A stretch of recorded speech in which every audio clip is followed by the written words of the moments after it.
हिंदुओं का प्रमुख तीर्थ स्थल माने जाने वाला जगन्नाथपुरी मंदिर को न केवल देश भर में प्रसिद्धि मिली हुई है, बल्कि दुनिया भर में जगन्नाथ रथ यात्रा का आयोजन भी जोरों शोरों से किया जाता है, जिसमें विदेशी भी जमकर हिस्सा लेते हैं।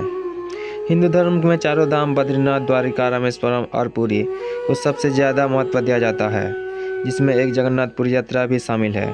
कहते हैं कि जगन्नाथपुरी मंदिर की तमाम विशेषताएं जो उसके सबसे अलग बताती है। माना जाता है कि मंदिर से जुड़ी ऐसी कई कहानियां हैं जो सदियों से आज तक एक रहस्य ही बनी हुई है। ऐसा बताया जाता है कि मंदिर के ऊपर से कोई भी विमान नहीं उड़ सकता, और पक्षी भी उड़ने से डरते हैं। चलो जानते हैं ऐसा क्यों होता है। पौराणिक कथाओं के अनुसार भगवान विष्णु जब चारों धाम पर बसे तो सबसे पहले बद्रीनाथ पहुंचे, जहां उन्होंने स्नान किया। फिर उसके बाद जब वो गुजरात गए तो उन्होंने वहां कपड़े बदले।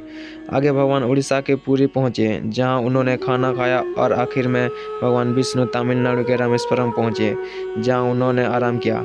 हिंदू धर्म में धरती का वैकुंठ कहे जाने वाला जगन्नाथपुरी को बेहद ही खास महत्व समझा जाता है। यहाँ भगवान श्री कृष्ण, सुभद्रा और बलराम जी की रोज विधि विधान से पूजा होती है।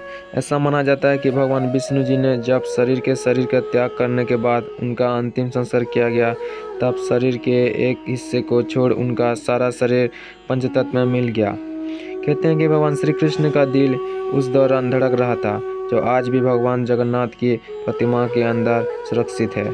पूरी जगन्नाथ में मिलने वाले प्रसाद को महाप्रसाद कहते हैं। ऐसा कहा जाता है कि इसके पीछे एक खास विधि का उपयोग होता है। इस प्रसाद की खासियत यह है कि मिट्टी के बर्तन के बनाए जाते हैं। इसके अलावा ये प्रसाद गैस पर नहीं बल्कि लकड़ी के चूल्हे पर तैयार होता है।